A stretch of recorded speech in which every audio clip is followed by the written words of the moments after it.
எத்தனை வருடங்கள்? இந்த ஒரு இரவு 1000 மாதங்கள் என்று சொன்னால் 1000 மாதத்துக்கு எத்தனை வருடம்? எத்தனை வருடம்? வருஷம் 83 வருடங்கள். இந்த ஒரு இரவு நாம் செய்யக்கூடிய இந்த அமல் 83 வருடங்கள்.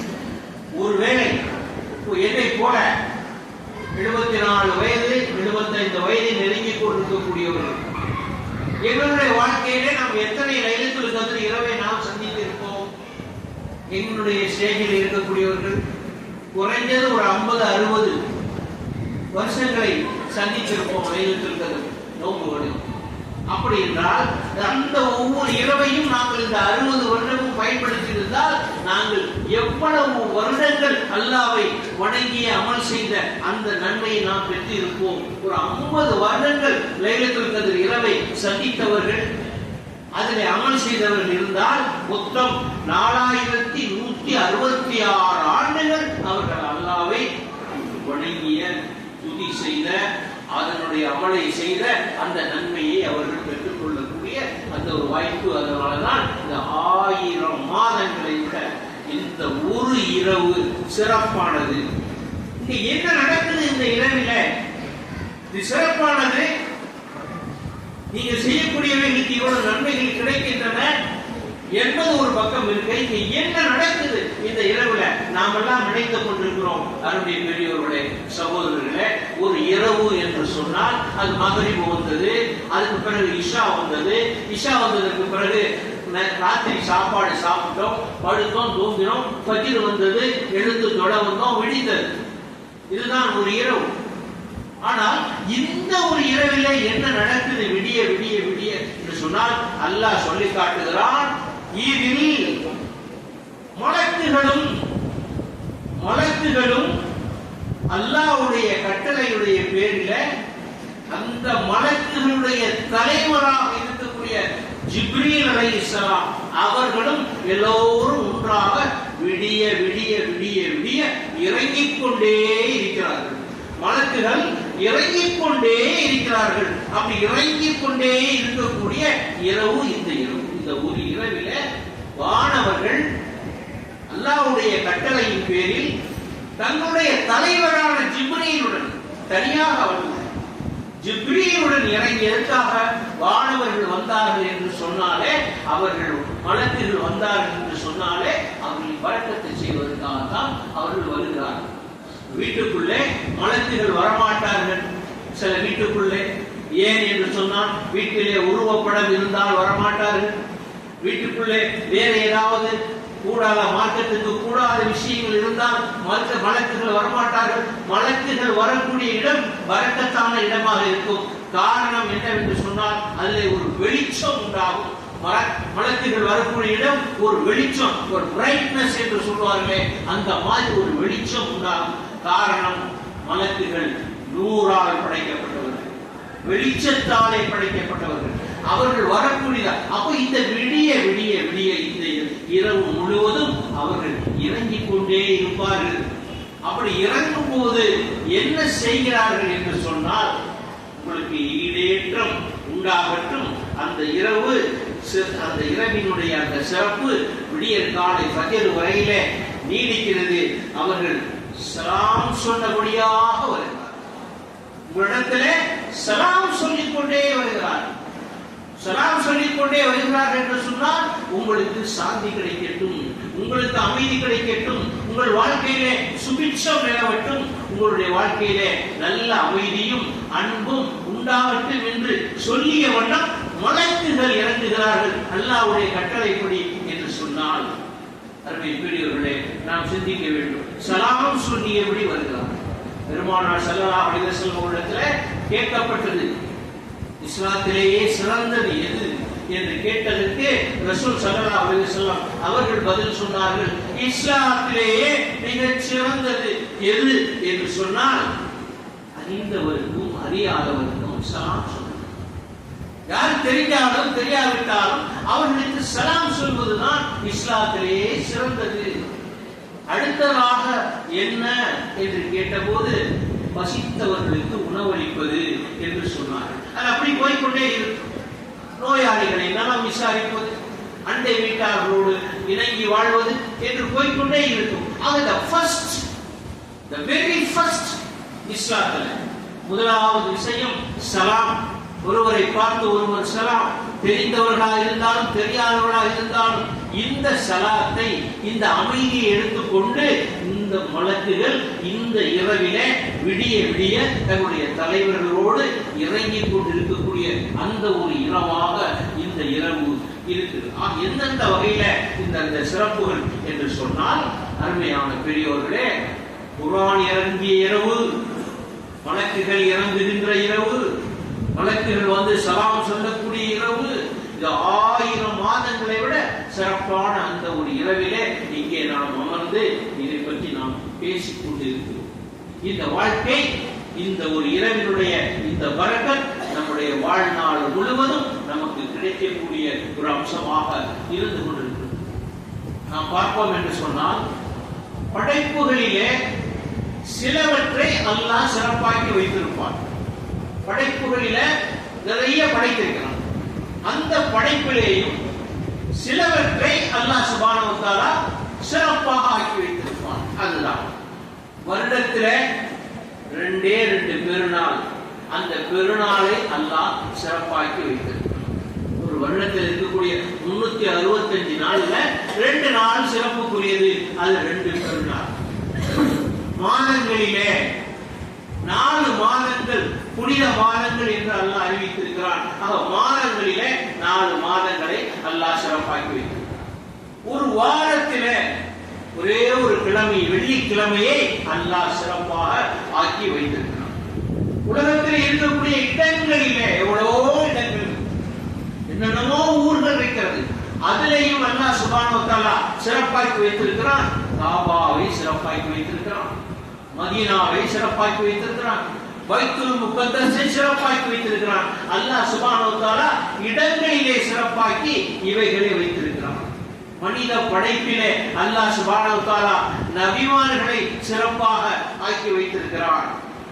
வானவர்களிலே ஜிப்ரீல் அலைஹிஸ்ஸலாம் அவர்களையும், மிகாயில் அலைஹிஸ்ஸலாம் அவர்களையும், மலக்குல் மௌத்தையும், அதே போல எவ்வளவோ இரவுகள் வந்தாலும் அந்த அவ்வளவு இரவுகளிலேயும் இந்த லைலத்துல் கத்ர் இரவை அல்லாஹ் சிறப்பாக ஆக்கி வைத்திருக்கிறான். 365 நாட்களிலே, மொத்த ஒரு வருடத்தினுடைய 365 நாட்களிலே இந்த ஒரே ஒரு இரவு சிறப்பாகும்.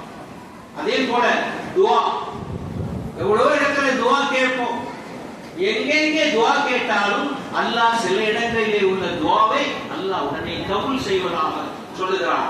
அதற்கும் சில நேரங்களை சொல்லுகிறான். இந்த நேரங்களிலே நீங்கள் கேட்கக்கூடிய அந்த துஆ கபூலாகிறது, இந்த இடங்களிலே நீங்கள் கேட்கக்கூடிய துஆ கபூலாகிறது. ஹஜ்ஜுக்கு சென்றிருக்கும் போது அரஃபா மைதானத்திலே நீங்க கேட்கக்கூடிய துஆ அல்லாஹ் இடத்திலே கபூலாகிறது, அது ஏற்கப்படுகிறது. ஜும்மாவிலே ஒரு குறிப்பிட்ட நேரத்திலே இமாம் அமர்கிற நேரத்தில் நீங்கள் கேட்கக்கூடிய அந்த துஆவை அல்லாஹ் ஏற்றுக்கொள்கிறான், உங்களுக்காக செய்து தருகிறான். அதே போல சில நாட்களிலே, சில நேரங்களிலே நீங்கள் கேட்கக்கூடிய துஆவை அல்லாஹ் ஏற்றுக்கொள்கிறான். அந்த மாதிரியான ஒரு இரவு இந்த இரவு.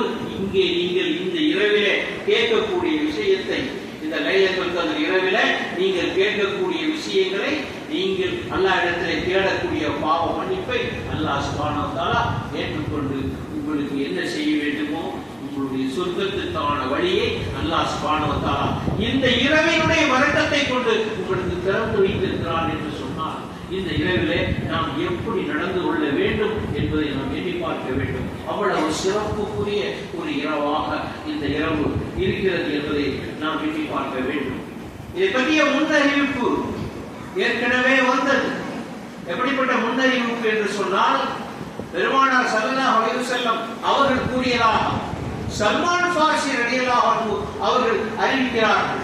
ஷாபான் மாதத்தினுடைய இறுதியிலே, ஷாபான் மாதம் என்று சொன்னால் ரமலான் மாதத்துக்கு முந்திய மாதம், அந்த மாதத்துடைய இறுதியிலே ரசூல் ஸல்லல்லாஹு அலைஹி வஸல்லம் அவர்கள் சஹாபாக்கள் எல்லாரிடத்திலும் சொல்வார்களாம், உங்கள் மீது பரக்கத்து செய்யப்பட்ட ஒரு மாதம் நிழலிட்டு இருக்கிறது.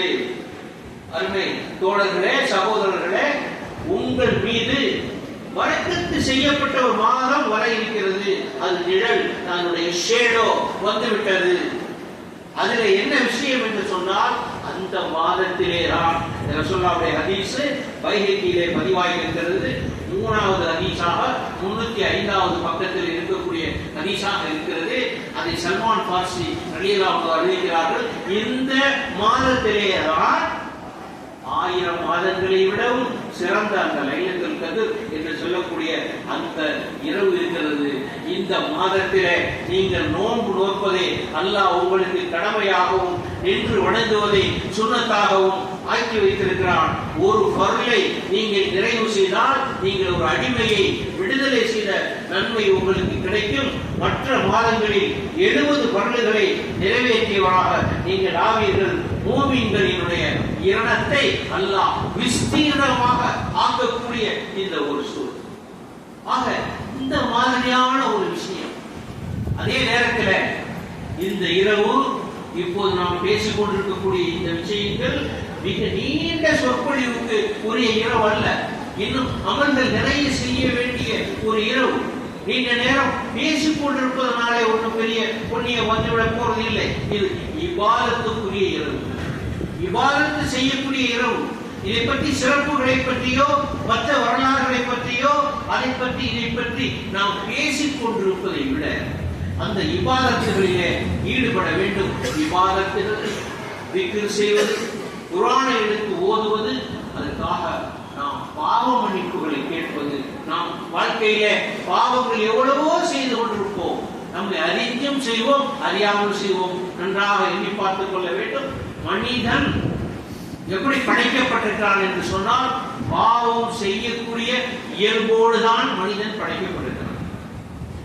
முதலாக படைக்கப்பட்ட ஆதம் அலைஹிஸ்ஸலாம் அவர்கள் பாவம் செய்தார்கள். அல்லாஹ்வுடைய வார்த்தைக்கு மாறுபாடு செய்தார்கள். முதல் மனிதரே மாறுபாடு செய்தார் என்று சொன்னால் அவருடைய சந்ததிகள் செய்ய மாட்டார்களா? தாயை போல பிள்ளை, நூலை போல சேலை இல்லையா? அதே போலத்தானே வரும். ஆகவே முதல் மனிதரே பாவம் செய்தவர் தான். அதை தொடர்ந்து வரக்கூடிய, ஏனென்று சொன்னால் பல்வேறு ஹதீஸ்களிலே ரசூல் ஸல்லல்லாஹு அலைஹி வஸல்லம் அவர்கள் நம்மை எல்லாம் பற்றி குறிப்பிடுகிற போது ஆதமுடைய மக்கள் என்றுதான் சொல்கிறார்கள். ஆகவே பாவம் செய்யக்கூடிய இயல்பாக இருக்கக்கூடியதாக இருக்கிறது. ஆனால் அந்த பாவத்திற்கு மன்னிப்பு தேடுவதற்கான ஒரு இரவு. எப்படிப்பட்ட சூழலிலே குர்ஆன் இறக்கப்பட்டது என்பதை நாம் எண்ணி பார்த்தோம் என்று சொன்னால் நமக்கு உள்ளவெல்லாம் நடுங்குகிறது, உடல் நடுங்குகிறது. எப்படிப்பட்ட சூழலிலே குர்ஆன் இறக்கப்பட்டது? என்ன சூழல்? என்ன நடந்து கொண்டிருந்தது? மக்கா நகரத்திலே என்ன நடந்து கொண்டிருந்தது? உலகத்திலே இருந்த அநியாயங்கள் எவ்வளவு, என்னென்ன நடந்து கொண்டிருந்தது? விபச்சாரம் கொடிகட்டி பறந்தது, கொள்ளை, கொலை. நாலனா காசு கொடுக்க வேண்டும் என்று சொன்னால் அவன் கழுத்தை அறுத்து போடக்கூடிய நிலைமை, வழிப்பறி கொள்ளைகள், ஒருவரை ஒருவர் ஏமாற்றுவது, பெண்களை உயிரோடு கொண்டு போய், பெண் குழந்தை பிறந்தால் அந்த குழந்தை பிறந்த உடனேயே அப்படியே கொத்தோடு கொடியோடு தொக்குடை கூட அறுக்காமல் அந்த கொடியோடு தூக்கி கொண்டு போய் மண்ணை தோண்டி அந்த பிள்ளையை விதைத்துக் கொண்டிருந்தார். அப்படிப்பட்ட சூழலிலே குர்ஆன் இறங்குகிறது. குர்ஆன் இறங்கும் போது என்ன சொல்லி இருக்க வேண்டும் அல்லாஹ்? அந்த குர்ஆன் இறங்கக்கூடிய சூழல் எப்படி இருந்தது? ரசூல் ஸல்லல்லாஹு அலைஹி வஸல்லம் அவர்கள் எங்கே இருந்தார்கள்? 40 வயதிலே அவர்களுக்கு குர்ஆன் இறக்கப்படுகிறது, நபியாக ஆக்கப்படுகிறார்கள். அதுவும் இந்த இரவிலே தான். அப்படி இறக்கப்படுகிற நேரத்திலே அவர்கள் எங்கே இருக்கிறார்கள்? ஹீரா குகையில் இருக்கிறார்கள். ஒரு மலை, மக்காவுக்கு போனவர்களுக்கு தெரியும். கிட்டத்தட்ட மக்காவுடைய அந்த நகர பகுதி, சிட்டி சென்டர் என்று சொல்லுவோமே, அந்த இடத்துக்கும் அந்த ஹீரா குகைக்கும் கிட்டத்தட்ட 4 கிலோமீட்டர் இருக்கு. அந்த ஒரு பெரிய ஒரு அனாதமான ஒரு மலை, அந்த மலை மேலே ஒரு குகை. அந்த குகையிலே தன்னந்தனியாக அமர்ந்திருக்கக்கூடிய அந்த ஒரு நிலைமையில காற்று வேகமாக அடித்துக் கொண்டிருக்கக்கூடிய அந்த சூழலிலே கற்பனை செய்து பாருங்கள். உங்களை நீங்களே கொண்டு போய் அங்கே இருத்தி பாருங்கள். தன்னந்தனியாக ஒரு மனிதர் அந்த இருட்டு குகையில அமர்ந்திருக்கக்கூடிய நேரத்தில் ஒரு சப்தம் கேட்கிறது. இக்ரா என்று சத்தம். நான் சொன்னேன், பல்வேறு பாவங்கள் நிறைவேறிக் கொண்டிருந்த அந்த ஊரில இக்ரா என்று ஒரு வார்த்தை கேட்கிறது. படியுங்கள், ஓதுங்கள் என்று சொல்லக்கூடிய அந்த வார்த்தை கேட்கிறது. பல பாவங்கள், விபச்சாரம் நடக்கிறது, கொலை நடக்கிறது, கொள்ளை நடக்கிறது, வழிப்பறி நடக்கிறது. அல்லாஹ் ஒரு கட்டளையை இட வேண்டும் என்று சொன்னால் மனித சமுதாயத்திற்கு விபச்சாரத்தை விடு என்பதை முதல் வார்த்தையாக தந்திருக்கலாம். கொலை செய்யாதே என்று சொல்லியிருக்கலாம். அடுத்தவருடைய பொருளை அபகரிக்காதே என்று சொல்லியிருக்கலாம். ஏதாவது ஒழுக்கத்தை சொல்லியிருக்கலாம். ஆனால் அல்லாஹ் என்ன சொன்னான்? முதலாவதாக படியே என்று சொன்னான், ஓது என்று சொன்னான், இக்ரா என்று சொன்னான். ஏன் சொன்னான் என்று சொன்னால், படிப்பு வந்துவிட்டால், கல்வி வந்துவிட்டால் உங்களிடத்தில் மற்ற எந்த பாவமும் வராது என்பதை அல்லாஹ் சொல்வதற்காகத்தான் முதல் வார்த்தையாக குர்ஆன்ல முதலாக 30 ஜூஸ் இறங்கிய அந்த குர்ஆன்ல முதலாக இறக்கப்பட்டது படியுங்கள், ஓதுங்கள் என்று சொல்லக்கூடிய அந்த ஒரு விஷயம் வந்ததற்கு காரணம் படிப்பு வந்துவிட்டால், கல்வி வந்துவிட்டால் எல்லாம் வந்துவிடும், எல்லா நன்மையும் வந்துவிடும். சரி, அப்படி வரும்போது என்ன நடந்தது என்று சொன்னால், வந்தவர் எப்படி இருந்தார், எப்படிப்பட்டால் அல்லாஹ் சொல்லுகிறான், நான் இந்த குர்ஆனை, நபியே இந்த குர்ஆனை நான் உங்கள் மீது இறக்கி வைப்பதற்கு பதிலாக ஒரு மலை மீது இறக்கி வைத்தால் அந்த மலை சுக்கு நூறாக உடைந்து போயிருக்கும், சிதறி போயிருக்கும். ஏனென்று சொன்னால் அந்த குர்ஆனுடைய வாசகத்துடைய தன்மை அப்படி அவ்வளவு வலிமை வாய்ந்தது, அவ்வளவு வலிமை வாய்ந்தது. அவ்வளவு வலிமை வாய்ந்த அந்த குர்ஆனுடைய வாசகத்தை ஒரு மலை எவ்வளவு ஸ்ட்ராங்காக இருக்கும், அந்த மலை மேல இறக்கி வைத்தால் அந்த மலை சுக்கு நூறாக உடைந்து சிதறி இருக்கும். அப்படிப்பட்ட ஒரு வலிமையான ஒரு வார்த்தைகளை கொண்ட அந்த குர்ஆனை யாரிடத்திலே கொடுத்து அனுப்புகிறோம்? உதாரணமாக எடுத்துக்கொள்வோம், நம்மிடத்துல ஒரு 100 கிலோ பொறுமான ஒரு வெயிட்டான ஒரு பொருள் இருக்கிறது. அதை யாருக்காவது கொடுத்து அனுப்ப வேண்டும் என்று சொன்னால் யாரிடத்திலே சொல்வோம்? யாராவது ஒரு நோஞ்சான் முருங்கக்காய் மாதிரி இருக்கக்கூடிய ஒருத்தர் கொடுத்து இதை கொடை என்று சொல்லுவோமா? இல்ல நல்ல ஒரு ஸ்ட்ராங்கா ஒரு ஆட்டை கொடுப்போமா? அல்லாஹ் தேர்ந்தெடுக்கிறான், ஜிப்ரீல் அலைஹிஸ்ஸலாத்தை தேர்ந்தெடுக்கிறான். 600 ரெக்கைகளை கொண்டவர்கள். அவருடைய ஒரே ஒரு ரெக்கையை வைத்து அந்த பூமியை தோண்டினால் இந்த உலக உருண்டையை, இந்த உலகத்தையே புரட்டி போடக்கூடிய அளவுக்கு வலிமை வாய்ந்த ஒரு மனிதன், வலிமை வாய்ந்த ஒரு வானவர். அந்த வலிமை வாய்ந்த அந்த வானவரிடத்தில் இந்த குர்ஆனை கொடுத்து நீங்கள் கொண்டு போய் கொடுங்கள் என்று சொல்லுகிறார்கள். அவர்கள் அந்த வலிமையோடு கொண்டு வந்து கொடுத்த அந்த குர்ஆன், அதனுடைய வார்த்தை, அதை அவர்கள் சொல்லுகிறார்கள். சொல்லும் போது இவர்கள் இக்ரா என்று சொல்லி ஓத தெரியாது, எனக்கு சொல்ல தெரியாது, எனக்கு படிக்க தெரியாது என்று சொல்லக்கூடிய நேரத்திலே தான் 3 முறை அப்படி சொன்னதற்கு பிறகு ஜிப்ரீல் அலைஹிஸ்ஸலாம் அவர்கள் சேர்த்து சொல்கிறார்கள், இப்போது ஓதுங்கள், உங்களால் ஓத முடியும். எப்படி ஓதுங்கள் என்று சொன்னால், இக்ரா பிஸ்மி ரப்பிக்கல் லதீ ஹலக், இந்த அல்லாஹ்வுடைய பெயரை கொண்டு நீங்கள் ஓதுங்கள் என்று சொன்ன உடனே படவென்று வார்த்தை வருகிறது.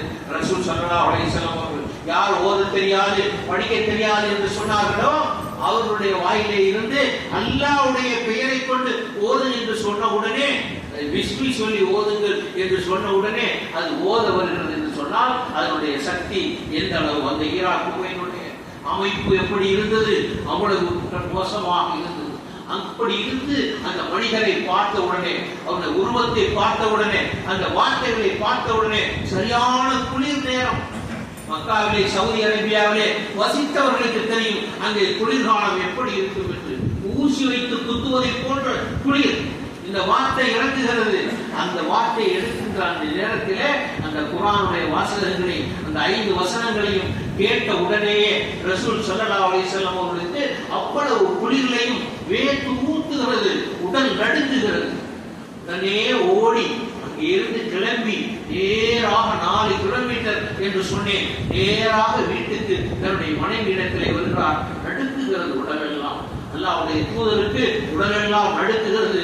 மனைவியை கூப்பிடுகிறார், கதீஜா கதீஜா கதீஜா, என்னை போத்து எனக்கு ஆறுதல் கொடு என்று சொல்லி சத்தம் போட்ட உடனே மனைவி ஓடி வந்து கட்டி பிடித்து, அவளை பிடித்து தோளிலே சாய்த்து அவருடைய முதுகிலே தட்டி, அப்ப அப்படியே கட்டி கொடுத்து ஆறுதல் செய்து அவருடைய நெஞ்சை கடவி விட்டு என்ன நடந்தது என்று சொல்லுகிற போது நடந்த விஷயத்தை ஹீரா குகையிலே நடந்த விஷயத்தை இந்த இரவிலே நடந்த விஷயத்தை அவர்கள் சொல்லுகிற போது அப்போதுதான் இந்த உலகத்துக்கே ஒரு பாடம் வருகிறது. அந்த வாழ்க்கையிலே ஒரு கணவர் தனக்கு இப்படிப்பட்ட ஒரு நிலைமை ஏற்பட்டது ஒரு உயர்வான விஷயம் என்று சொல்லுகிற போது அதற்கு அங்கீகாரம் தரக்கூடிய ஒரு பெரிய விஷயம் மனைவியிடத்தில் இருந்து வர வேண்டும் என்பதை உலகத்துக்கே பாடம் நடத்திய காட்சி. தன்னுடைய கணவரை ஆறுதல் தேடி வரக்கூடிய கணவரை தன்னுடைய தோளிலே சாய்த்துக் கொண்டு முதுகை கட்டி கொடுத்து ஆறுதலாக சொல்லுகிறார்கள், நீங்கள் சொல்வது உண்மை, நிச்சயமாக அப்படி நடந்திருக்கும். ஏனென்று சொன்னால் நீங்கள் அப்படிப்பட்ட மனிதர், நீங்கள் அவ்வளவு சிறந்த மனிதர், உறவுகளை அரவணைக்கிறீர்கள், எல்லோருக்கும் உதவி செய்கிறீர்கள், எல்லாருடைய அமானிதத்தையும் காப்பாற்றுகிறீர்கள், உலகத்திலே ஊரிலே நல்ல பெயர் வாங்கியிருக்கிறீர்கள், அல்லாஹ் நிச்சயமாக உங்களை தேர்ந்தெடுத்திருப்பான் என்று சொல்லி முதலாவது அங்கீகாரம் கொடுத்து மார்க்கத்தை ஏற்றுக்கொண்ட முதலாவது பெண்மணி கதீஜா ரலியல்லாஹு அன்ஹா. ரசூல் ஸல்லல்லாஹு அலைஹி வஸல்லம் அவருடைய மனைவி.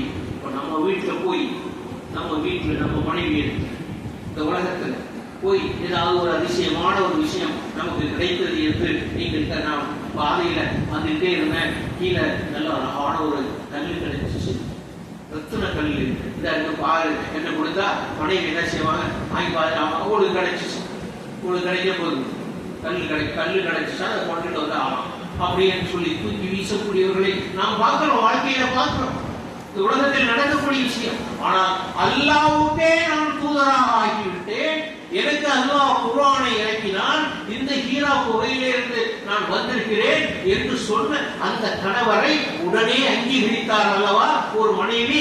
அந்த மனைவி அவர்களுடைய அந்த ஏற்பு, அதற்கு பிறகு அந்த மாற்றத்தை இந்த உலகமே ஏற்றுக்கொண்டது. ஒரு மனைவி ஏற்றுக்கொண்டால், அந்த மனைவி ஒத்துழைத்தால், அந்த மனைவி அதை அங்கீகரித்தால் அவரை உலகமே அங்கீகரிக்கும். அப்படி என்பதற்கு இது ஒரு பெரிய உதாரணமாக இருக்கிறது என்பதை நாம் புரிந்து கொள்ள வேண்டும். அது இந்த இரவிலே நடந்தது. அதே போல அருமை பெரியோர்களே, நாம் சில விஷயங்களிலே நாம் பார்க்கிறோம், சில விஷயம் நமக்கு கண்ணுக்கு தெரிஞ்சாதான் அது நடக்குது என்று நம்ம நடக்கும். கண்ணுக்கு தெரிஞ்சாதான் நமக்கு இது நடக்குது. கண்ணுக்கு தெரியாமலேயே பல அற்புதங்கள் நடந்து கொண்டு நம் கண்ணுக்கு தெரியாது, ஆனால் அது நடக்கும். அதை நம்ம பார்த்தால்தான் நம்புவோம் என்று சொல்ல முடியாது. மனுஷரை பார்த்தால் நம்புவோம் என்று ஒரு ஈமான் உள்ளவன் சொல்ல மாட்டான். மரணக்குழியை நான் பார்த்தால் தான் நம்புவேன் என்று ஒரு ஈமான் உள்ளவன் சொல்ல மாட்டான். அதே போல அல்லாஹ்வுடைய அருள், அல்லாஹ்வுடைய ரஹ்மத், அல்லாஹ்வுடைய பரக்கத் இது நமக்கு அறியாமலேயே நடக்கும், நமக்கு தெரியாமலேயே நடக்கும். அதே போல அல்லாஹ்வுடைய சாபமும் நடக்கும்.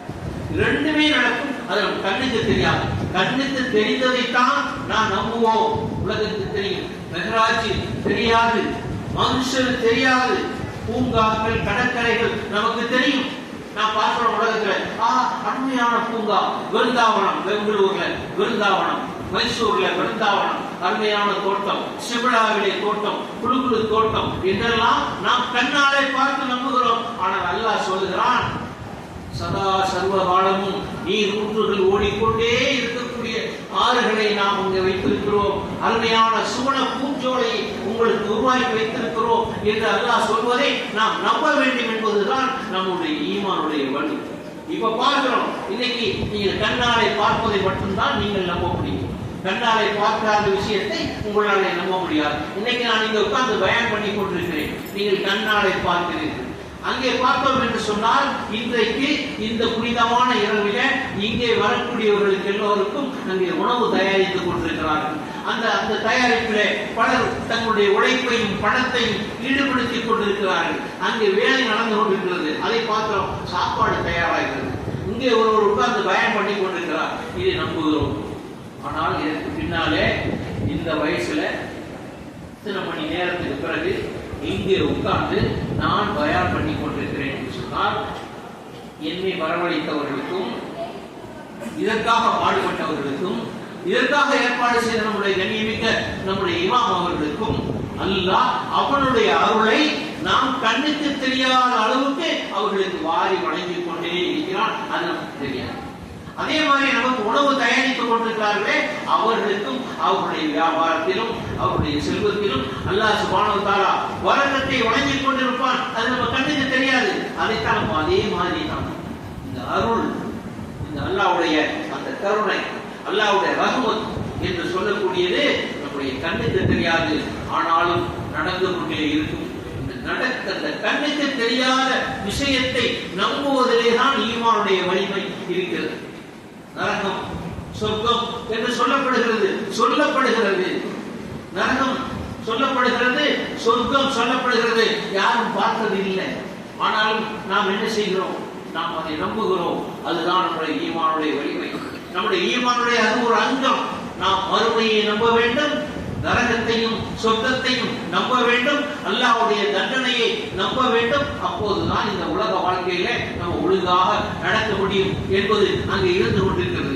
ஆகவே அவ்வளவு பெரிய விஷயங்கள் எல்லாம் அதில் இருந்து கொண்டிருக்கிறது என்பதை நாம் நன்றாக எண்ணி பார்க்க வேண்டும். ஒரே ஒரு விஷயம், இந்த கத்ர் என்று சொல்லக்கூடிய இந்த வார்த்தையினுடைய விளக்கங்களை சொல்லலாம். இந்த லைலத்துல் கத்ர் என்று சொல்லக்கூடியதுல இந்த கத்ர் என்று சொல்லக்கூடிய இந்த வார்த்தை இருக்கிறதே, அப்படி என்றால் என்ன அர்த்தம்? கதிர் என்று சொன்னால் என்ன அர்த்தம் என்று சொன்னால், கதிர் என்று சொன்னால் மாட்சிமை, மிக பெருமை, இன்னும் சொல்ல போனால் மகத்துவம் என்ற அர்த்தம். இந்த இரவு மகத்துவம் மிக்கது, பெருமை மிக்கது, பிரம்மாண்டமானது என்று ஒரு அர்த்தம். அதே நேரத்தில் இந்த கதிர் அறிஞர்கள் எழுதுகிறார்கள், இந்த கதிர் லைலத்துல் கதிர் இது ஒரு விதியின் இரவு. விதி, அல்லாஹ் விதியை மாற்றப் போகிறான். இதுவரையிலே இந்த உலகம் வேற ஒரு விதியிலே போய் கொண்டிருந்தது. குர்ஆன் இறங்கிவிட்டது, உலகத்தினுடைய விதி மாறப்போகிறது. இந்த விதியை மாற்றுவதற்காக குர்ஆன் இறங்குகிறது. இதுவரை எதெல்லாம் நன்மை என்று மக்கள் நாடி செய்து கொண்டிருந்தார்களோ அது எல்லாமே மறைந்து விட போகிறது. அப்படி என்பதற்காக, இந்த விதியை மாற்றுவதற்காக இந்த குர்ஆன் இறக்கப்பட்ட அந்த ஒரு இரவாக இது இருக்கிறது. இதற்கு முன்னாலே இருந்த உலகம் வேறு, இப்போது இந்த உலகம் வேறு. ஐயாமுல் ஜாஹிலியா, அறியாமை காலம், அந்த காலம் இன்றில் இருந்து, இந்த இரவிலே இருந்து, இந்த குர்ஆன் இறக்கப்பட்ட இந்த இரவிலே இருந்து இந்த உலகத்தினுடைய விதி தலைகீழாக புரட்டி போடப்படுகிறது. அதுவரையிலே மதுவை அவர்கள் தன்னுடைய உணவின் ஒரு பகுதியாக வைத்துக் கொண்டிருந்தது. அந்த மது ஒழிக்கப்பட போகிறது, விபச்சாரம் ஒழிய போகிறது, கல்வி வளரப் போகிறது. உலகத்திலே நன்னெறிகளும் நல்ல முறைகளும், ஒருவருக்கொருவர் அன்பு செலுத்துகிற, மரியாதை செலுத்துகிற அந்த ஒரு இஸ்லாத்தினுடைய தன்மைகளும் வளரப் போகிறது. அதுவரை இருந்த பழிவாங்குதலும் கெடுதல்களும் ஒருவருக்கு ஒரு போட்டி பொறாமைகளும் மாறப்போகிறது. அந்த விதியை மாற்றக்கூடிய அந்த ஒரு விஷயமாக இருந்து கொண்டிருக்கிறது. ஆகவே அந்த விதியை மாற்றக்கூடியது. ஆகவே நாம் திரும்பவும் சொல்ல வேண்டும் என்று சொன்னால், அருமையான பெரியவர்களே, இந்த இரவினுடைய மிக தலையாய சிறப்பு குர்ஆன் இறங்கியது. குர்ஆன் இறங்கியது மிக சரியான ஒரு விஷயமாக இருக்கிறது இந்த இரவில. அதே போல பெருமானார் ஸல்லல்லாஹு அலைஹி வஸல்லம் அவர்கள் நபியாக ஆக்கப்பட்டது. அதே நேரத்தில் இந்த 1000 மாதங்கள் என்று சொல்லக்கூடிய அந்த கணக்குகளை சொன்னோம். மொத்தம் ஒரு வருடம், ஒரே ஒரு வருடம், ஒரு இரவு நாம் இந்த அமல்களை செய்தோம் என்றால், நான் சொன்னேன் 50 வருடம் 60 வருடம் எல்லாம் சொன்னேன், எல்லாத்தையும் விட்டு விடுங்கள். இந்த ஒரு இரவு, இந்த ஒரே ஒரு இரவு நீங்கள் இந்த அமல்களை சரியான முறையிலே செய்தீர்கள் என்று சொன்னால், நீங்கள் 83 வருடம் உங்களுடைய வாழ்க்கையில நீங்கள் அமல் செய்த அந்த நன்மைகளை இந்த ஒரு இரவுக்கே பெற்றுக் கொள்வீர்கள். அல்லாஹ் சுப்ஹானஹு வ தஆலா இந்த இரவனுடைய அந்த ஒரு பாக்கியத்தை கொண்டு அல்லாஹ் சுப்ஹானஹு வ தஆலா உங்களுக்கு சொர்க்கத்திற்கான கதவுகளை திறந்து வைக்கக்கூடிய அந்த ஒரு பாக்கியம் கிடைக்கும். ஆகவே அப்படிப்பட்ட ஒரு சூழ்நிலையான அருமையான இரவாக இந்த இரவு இருந்து கொண்டிருக்கிறது என்பதை நாம் எண்ணி பார்க்க வேண்டும். ஆயிஷா ரலியல்லாஹு அன்ஹா பெருமானார் ஸல்லல்லாஹு அலைஹி வஸல்லம் அவரிடத்திலே கேட்டார்கள், யா ரசூலுல்லாஹ், இந்த இரவிலே லைலத்துல் கத்ர் இரவை நான் அடைந்து விட்டால் நான் என்ன செய்ய வேண்டும்? எப்படி நான் பிரார்த்திப்பது? என்ன துஆ செய்வது என்று கேட்டபோது பெருமானார் ஸல்லல்லாஹு அலைஹி வஸல்லம் அவர்கள் சொல்லிக் கொடுத்தார்கள். நாமும் அதையே சொல்லுவோம். அல்லாஹும்ம இன்னக அஃபுவன் துஹிப்புல் அஃப்வ ஃபஹு அன்னி. இறைவா, நீ மன்னிப்பவன், மன்னிப்பை விரும்புபவன், எனவே என்னுடைய பாவங்களை மன்னித்தருள்வாயாக என்கின்ற அந்த துஆவை கேட்போம். பெருமானார் ஸல்லல்லாஹு அலைஹி வஸல்லம் அவர்கள் பயான் செய்வதற்காக, ஜும்மா பேருரை ஆற்றுவதற்காக அந்த மிம்பர் படிகளிலே ஏறுகிறார்கள். ஏறுகிற நேரத்திலே வழக்கத்துக்கு மாறாக 3 முறை ஆமீன் ஆமீன் ஆமீன் என்று சொல்கிறார். 3 முறை ஆமீன் ஆமீன் ஆமீன் என்று சொல்கிறார்கள். சஹாபாக்கள் கவனித்துக் கொண்டிருக்கிறார்கள். என்ன இது, எப்போதும் சும்மாதானே ஏறுவார்கள், ஆமீன் ஆமீன் ஆமீன் என்று 3 முறை சொல்கிறார்களே, என்ன காரணம் என்று ஜும்மாவெல்லாம் முடிந்ததற்கு பிறகு ரசூல் ஸல்லல்லாஹு அலைஹி வஸல்லம் அவரிடத்திலே கேட்டார்கள். யார் சொல்லலாம், ஒரே ஒரு கேள்வி, இன்றைக்கு வழக்கத்துக்கு மாறாக 3 முறை ஆமீன் ஆமீன் ஆமீன் என்று சொன்னீர்களே, என்ன விஷயம், எதற்காக துஆ செய்தீர்கள் என்று கேட்டபோது சொன்னார்கள், நான் முதல் படியிலே ஏறுகிற போது ஜிப்ரீல் அலைஹிஸ்ஸலாம் வந்து துஆ செய்தார். யார் ரமலான் மாதத்தை அடைந்தும் அவன் பாவ மன்னிப்பை தேடிக்கொள்ளவில்லையோ, தான் செய்த பாவங்களை அல்லாஹ்விடத்திலே ஒப்படைத்து அதற்கான அவன் பாவ மன்னிப்பை அல்லாஹ்விடத்திலே கோரி பெறவில்லையோ, அவன் நாசமாகட்டும் என்று அவர்கள் சபித்தார்கள். நான் ஆமீன் என்று சொன்னார்கள். இந்த ரமலான் மாதம் வந்தால் அந்த பாவ மன்னிப்பு என்று சொல்லக்கூடிய அந்த ஒரு விஷயத்தை நாம் அல்லாஹ்விடத்திலே கேட்டு பெற வேண்டும். அப்படி கேட்காவிட்டால் நாம் நாசமாவோம் என்று ஜிப்ரீல் அலைஹிஸ்ஸலாம் அவர்கள் துஆ செய்து அதற்கு ரசூல் ஸல்லல்லாஹு அலைஹி வஸல்லம் அவர்கள் ஆமீன் சொல்லியிருக்கிறார்கள் என்கின்ற அந்த ஒரு விஷயத்தை நினைத்து பார்த்தாலே நம்முடைய நெஞ்சம் நடுங்க வேண்டும். அருமையானவர்களே, அடுத்தார் கூட சொன்னார்கள், 2வது ஆமீன் எதற்காக என்றால், தாய் தந்தை 2 பேரும் இருக்கும்போது யாராவது ஒருவரை நீ எந்த வகையிலேயாவது துன்பப்படுத்தக்கூடியவன் இருந்தால் அவனும் நாசமாகட்டும் என்று சொன்னார்கள். அதையும் நான் ஆமீன் சொன்னேன். 3வதாக என்னுடைய பெயர் சொல்ல கேட்டும், முகமது நபி என்று சொல்லக்கூடிய அந்த பெயர் சொல்ல கேட்டும் என் மீது ஸலவாத் சொல்லாதவன் இருந்தால் அவன் நாசமாகட்டும் என்று சொன்னார்கள். அதற்கும் ஆமீன் சொன்னேன். ஆகவே இந்த 3 முறை சொன்னது அந்த இந்த இரவிலே நாம் வலியுறுத்தி சொல்ல வேண்டிய விஷயம் என்னவென்று சொன்னால், இந்த ரமலான் மாதம் நமக்கு வந்தது என்பது, இதற்கு முன்னாலே பேசிய சென்னையிலிருந்து வந்த ஆலிம் சாப் அவர்கள் பேசினார்கள். அவர்கள் சொல்லும்போது சொன்னார்கள், யார் இந்த ரமலான் மாதத்திலே பாவ மன்னிப்பை தேடிக்கொள்ளவில்லையோ, யார் இந்த வாய்ப்பை பயன்படுத்திக் கொள்ளவில்லையோ, இது ஒரு அருமையான பம்பர் பிரைஸ், இது ஒரு பம்பர் பிரைஸ். நம்முடைய பாவங்கள் மன்னிக்கப்படுவதற்காக, வாழ்க்கையிலே நாம் செய்யக்கூடிய பாவங்கள் மன்னிக்கப்படுவதற்காக கிடைக்கக்கூடிய ஒரு அருமையான ஒரு சந்தர்ப்பம். இந்த சந்தர்ப்பத்தை நாம் இதிலே பயன்படுத்திக் கொள்ளாவிட்டால் அவர்களுடைய வாழ்க்கை என்ன ஆகும் என்பதை, அவருடைய மறுமை வாழ்க்கை என்ன ஆகும் என்பதை நாம் ரொம்பவும் சீரியஸாக சிந்திக்க வேண்டிய ஒரு நிலைமையில் இருக்கிறோம். ஆகவே அருமையான பெரியவர்கள் இன்னும் சொன்னார்கள், நீங்கள் அல்லாஹ்விடத்திலே அழுங்கள் என்று சொன்னார்கள். நீங்கள் பாவ மன்னிப்பு கேட்டு அழுங்கள் என்று சொன்னார்கள். தப்சீர்களிலே படிக்கும் போது தெரிகிறது, நீங்கள் அல்லாஹ்விடத்திலே பாவ மன்னிப்பை கேட்டு அழுகிற நேரத்திலே ஈ இருக்கிறது தெரியுமா, ஈ, ஒரே ஒரு சின்ன ஈ, அந்த ஈயினுடைய தலை இருக்கிறதே, ஈயுடைய தலை அளவுக்கு கண்ணீர் உங்கள் கண்ணிலே வந்து முட்டினால் போதும். அந்த கண்ணீர் வந்து முட்டினால் அந்த கண்ணீர் முட்டி அது அந்த கண்ணீர் கண்ணிலே இருந்து சிந்தி தரையை அடைவதற்கு முன்பாக அது அல்லாஹ்வை அடைகிறது என்று தப்சீரில் எழுதுகிறார்கள். ஆகவே அல்லாஹ்விடத்திலே அழுது கேளுங்கள். நீங்கள் செய்த பாவங்களை, நீங்கள் செய்த விஷயங்கள் உங்களுக்கு தான் தெரியும். அறிந்த அறியாமல் செய்த விஷயங்களை இந்த இரவிலே கோரி பெறுங்கள். பாவ மன்னிப்பை தரக்கூடிய இரவாக இருக்கிறது. அந்த பாவங்களை நியாயப்படுத்தாதீர்கள். அந்த பாவத்தை உணர்ந்து அந்த பாவத்துக்காக அல்லாஹ்விடத்திலே மனம் விட்டு பேசுங்கள், அழுது கேளுங்கள். நம்முடைய மார்க்கத்திலே பாவ மன்னிப்பு பெறுவது என்பது ஒன்றும் சாதாரணமான விஷயம் அல்ல. வேறு சில மார்க்கங்களிலே பாவ மன்னிப்பு பெறுவது என்று சொன்னால் மிக ஈஸியான விஷயம். போய் ஒரு ஆத்துல குளிச்சா போதும், உங்களுடைய பாவம் போய்விடும். 12 வருஷத்துக்கு ஒரு குளத்துல போய் குளிச்சா போதும், உங்களுடைய பாவம் எல்லாம் போய்விடும். கங்கை நதியிலே போய் வாரணாசியிலே போய் நீங்கள் முக்குளித்தீர்கள் என்று சொன்னால் உங்களுடைய பாவம் எல்லாம் போய்விடும் என்பதாகத்தான் நிலைமை. ஆனால் நம்மிடத்தில் அப்படி இல்லை. நீங்கள் நோன்பு பிடிக்காவிட்டாலும் கூட நீங்கள் என்ன செய்ய வேண்டும் என்று சொன்னால் தர்மம் செய்ய வேண்டும், தானம் கொடுக்க வேண்டும். நீங்கள் ஆணி செருப்பு போட்டு உங்களுடைய பாவம் போகாது, மண் சோறு உண்டு உங்களுடைய பாவம் போகாது. உங்களுடைய பாவம் போக வேண்டும் என்று சொன்னால் அல்லாஹ் இடத்திலே கையேந்த வேண்டும். நீங்கள் அல்லாஹ் இடத்திலே அவர் சொன்னபடி நடக்க வேண்டும். அல்லாஹ் இடத்திலே கோரிக்கை வைக்க வேண்டும்.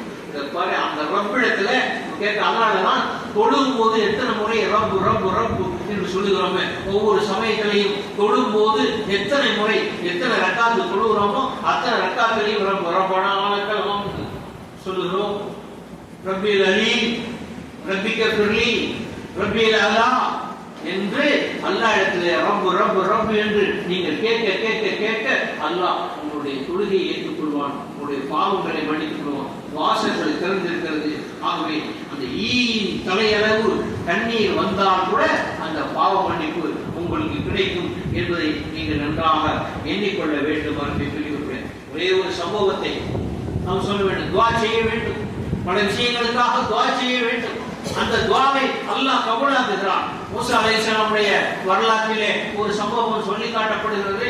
மூசா அலைஹிஸ்ஸலாம் அவரிடத்திலே ஒரு பெண் வருகிறார். அந்த பெண் தனக்கு 2 நாள் குழந்தை இல்லை, எனக்கு குழந்தை இல்லை, எனக்கு குழந்தைக்காக துவா செய்யுங்கள் என்று மூசா அலைஹிஸ்ஸலாம் அவரிடத்திலே கேட்கிறார். அப்படி கேட்கிற போது மூசா அலைஹிஸ்ஸலாம் அல்லாஹ் இடத்திலே துவா செய்கிறார்கள். அவர்களுக்கு பதில் வருகிறது. அந்த பெண்ணுடைய கவுல் மக்கூல் என்று சொல்லக்கூடிய அந்த பெண்ணுடைய விதி ஏட்டை எடுத்து படித்து பார்க்கிற போது அந்த பெண் ஒரு மலடி என்று இருக்கிறது. அந்த பெண் ஒரு மலடி என்று இருக்கிறது. ஆகவே அவளுக்கு குழந்தை பெறுவதற்கான சான்ஸ் இல்லை என்று அல்லாஹ் சொல்லிவிடுகிறான் என்பதாக வருகிறது. அதை அவர்கள் சொல்லிவிடுகிறார்கள். ஏமா உன்னுடைய விதியிலேயே உனக்கு குழந்தை இல்லை, இப்படித்தான் உன்னுடைய விதியில இருக்கிறது, ஆகவே உனக்கு குழந்தைய பார்க்காது, நீ இருக்காக கடந்து அலையாது என்று சொல்லி அனுப்பிவிடுகிறார். அவர் போய்விடுகிறார். போனதற்கு பிறகு ஒரு 3-4 ஆண்டுகளுக்கு பிறகு மூசா அலைஹிஸ்ஸலாம் அவர்கள் பாதையிலே நடந்து போய் கொண்டிருக்கிறார்கள். அப்போது எந்த பெண் குழந்தை இல்லை என்று சொல்லி வந்தாலோ அந்த பெண் ஒரு பெண் குழந்தை 3 வயது குழந்தையை தன்னுடைய கையிலே பிடித்துக் கொண்டு பாதையிலே வருகிறார். மூசா அலைஹிஸ்ஸலாம் அவர்கள் பார்த்துவிட்டு, இங்கே வா, நீ நானே 4 வருஷத்துக்கு முன்னாடி என்னிடத்தில் குழந்தைக்காக துவா செய்ய சொன்னாய், உனக்கு தானே மலடி என்று அல்லாஹ் சொல்லிவிட்டான் என்பதாக நான் சொன்னேன், உனக்கு இந்த குழந்தை ஏது என்று தத்தெடுத்தாயா என்று கேட்டதற்கு அந்த பெண் சொல்ல, இல்லை, நான் பெற்றுக்கொண்டேன், எனக்கு பிறந்த குழந்தை என்று சொன்னார். எப்படி நான் ஒரு மலடி, என்னை ஒரு அகீம் என்று மலடு என்று என்னுடைய விதியில இருந்தது. ஆனால் நான் யா அல்லாஹ் யா ரஹீம் யா அல்லாஹ் யா ரஹீம் எனக்கு குழந்தையை தாயிட்டு அவனை அணு தினமும் தொழுது தொழுது தொழுது கேட்டுக்கொண்டே இருந்தேன். எனக்கு 2 குழந்தை பிறந்துச்சு. அழகான பிள்ளை தூக்கிப்பார்கள். விதியை மாற்றக்கூடிய ஒரு விஷயமாக நம்முடைய தொழுகையும் பிரார்த்தனையும் நிச்சயமாக இருக்கும் என்பதை அருமையான பெரியவர்களை நாம் நினைத்து புரிந்து கொள்ள வேண்டும். ஆகவே அமல்களை கொண்டு இந்த இரவை நாம் அலங்கரிக்க வேண்டும். நாம் இந்த இரவு கிடைத்துவிட்டால் அதை மலக்குகள் இந்த நமக்காக பிரியப்படக்கூடிய விஷயமாக இருக்கிறது. யூனுஸ் அலைஹிஸ்ஸலாம் அவர்களை அல்லாஹ் சுப்ஹானஹு வ தஆலா மீனுடைய வயிற்றிலே இருந்து காப்பாற்றுவதற்காக மலக்குகள் சிபாரிசு செய்தார்களே, அதே போல நல்ல அமல்களை நாம் செய்து கொண்டிருக்கிற போது நிச்சயமாக மலக்குகள் நமக்காக சிபாரிசு செய்வார்கள். அதை அல்லாஹ் ஏற்றுக்கொண்டு நம்மை எந்த துன்பத்தில் இருந்தும் விடுவிக்கக்கூடிய ஒரு விஷயமாக நமக்கு இருந்து கொண்டிருக்கிறது. ஆகவே விடியும் வரையிலே இந்த சலாம் என்று சொல்லக்கூடிய அந்த ஒரு விஷயம் வந்து கொண்டே இருக்கும். அந்த சலாத்தின் மூலமாக அமைதி கிடைத்துக் கொண்டே இருக்கும். அருமையான பெரியோர்களே, இந்த இரவை நாம் பயன்படுத்திக் கொள்ள வேண்டும் என்பதை சொல்லி, அதே நேரத்தில் அருமையான ஒரு விஷயம், கடைசி 10 என்று சொல்லக்கூடிய அந்த ஒரு இரவு, இந்த 10 இரவுகள் கடைசி 10, இந்த கடைசி 10 இரவில பெருமானார் ஸல்லல்லாஹு அலைஹி வஸல்லம் அவர்கள் அந்த 10 நாளும் பள்ளியிலே தங்கினார்கள். என்னுடைய வாழ்நாளிலே மதீனாவிலே பெருமானார் ஸல்லல்லாஹு அலைஹி வஸல்லம் அவர்கள் வாழ்ந்த காலம் 10 ஆண்டுகள். வாழ்ந்த காலம் 10 ஆண்டுகளிலே அதில் 3 தடவை தான் அவர்கள் அந்த இத்திகாப் என்று சொல்லக்கூடிய அந்த விஷயத்திலே பள்ளியிலே தங்கவில்லை. காரணம், ஹிஜ்ரி 2 பத்ர் போர் ஏற்பட்டது, அங்கே போய்விட்டார்கள். அந்த வருஷம் அவர்கள் இத்திகாப் இருக்கவில்லை. அதற்கடுத்து ஹிஜ்ரி 8 மக்கா வெற்றி. அவர்கள் மக்காவுக்கு போய்விட்டார்கள். அதனாலே இக்திகாஃப் இருக்க முடியவில்லை. அடுத்த ஒரு வருடம் தான் இக்திகாஃப் இருக்க வேண்டும் என்பதற்காக வந்து கூடாரம் போட்டார்கள். ஆயிஷா ரலியல்லாஹு அன்ஹா மனைவி கேட்டார்கள், நானும் உங்களோடு இருக்கட்டுமே என்று கேட்டதற்கு அனுமதி கொடுத்தார்கள். சரி என்று ஆயிஷா ரலியல்லாஹு அன்ஹா வந்து கூடாரத்தை போட்டு அவர்கள் அமைத்ததற்கு பிறகு மற்ற மனைவிமார்கள் பார்க்கிறார்கள், அது என்ன ஆயிஷா மட்டும் வசதி, நாங்க என்ன மட்டமா என்று சொல்லி போய்விட்டு வந்து பார்த்தால் அங்கு 8 கூடாரம் போடப்பட்டிருக்கிறது. மற்ற மனைவிமார்கள் கூடாரத்தை போட்டார். ரசூல் ஸல்லல்லாஹு அலைஹி வஸல்லம் அவர்கள் பார்த்தார்கள், இது பெரிய பள்ளிவாசலில் இடமில்லாமல் போய்விடும் போட்டிருக்கு, இவ்வளவு மனைவிகளுக்கும் இங்கே இக்திகாஃப் இருந்தால் சரியா வராது என்று சொல்லி இந்த வருஷம் நான் இக்திகாஃப் இருக்கவில்லை, எல்லாரும் வீட்டுக்கு போங்க என்று சொல்லிவிட்டார்கள். அவ்வளவு பேரும் கூடாரத்தை எடுத்துக்கொண்டு போய்விட்டார்கள் என்பதை வரலாற்றிலே படிக்கிறோம். அவை 3 வருஷம் அவர்கள் இல்லை, மற்ற நேரம் இருந்தார்கள். அருமையான ஒரே ஒரு கேள்வி மட்டும் நான் கேட்கிறேன். நம்முடைய இமாம் அவர்கள் கடந்த வாரம் இந்த இக்திகாஃபை பற்றி மிக விளக்கமான முறையில இந்த பயான் செய்தார்கள். வெள்ளிக்கிழமை ஜும்மாவுடைய பயான் மிகச் சிறப்பாக அதனுடைய சட்டங்களை எல்லாம் எடுத்து சொன்னார். ஆனால் இக்திகாஃபுக்கு அந்த அளவுக்கு கூட்டம் வரவில்லை, வந்து இருக்கவில்லை. அந்த 10 நாள் 2 நாள் 3 நாள் கூட நிறைய பேர் பயன்படுத்தி கொள்ளவில்லை. அதனுடைய அருமை தெரியவில்லை. நாம் காலம் பூரா வேலை செய்கிறோம், காலம் பூரா உழைக்கிறோம், காலம் பூரா எல்லா தொழிலையும் செய்கிறோம். ரமதான் மாதத்துல அந்த கடைசி 10 நாள், ஒரு 10 நாளை நமக்காக வேற யாருக்காக இல்லை, காலம் பூரா உழைச்சு பிள்ளைக்கு கொடுக்கிறோம், கொண்டாடி கொடுக்கிறோம், பெற்றோருக்கு கொடுக்கிறோம், எல்லாருக்கும் கொடுக்கிறோம். உங்களுடைய நல் வாழ்க்கைக்கு உங்களுடைய வழி தேடிக்கொள்வதற்காக ஒரு 10 நாளை உங்களுக்காக ஒதுக்கி பள்ளியிலே வந்து இருந்து நீங்கள் அந்த ஒரு பாவ மன்னிப்புகளை இந்த 10 நாள்ல தேடிக்கொண்டால் என்ன? நீங்க எப்பவும் தான் வேலை செய்கிறீர்கள், எப்பவும் தான் பார்க்கிறீர்கள். ஒரு 10 நாளை உங்களுக்காக நீங்கள் போற இடத்துக்கு, ஏன்னு சொன்னா நீங்க ரொம்ப ஃப்ரீயா போய்விட முடியாது. நீங்க போற இடம் எந்த இடம் என்று சொன்னால் அங்க ஃப்ரீயா போக முடியாது.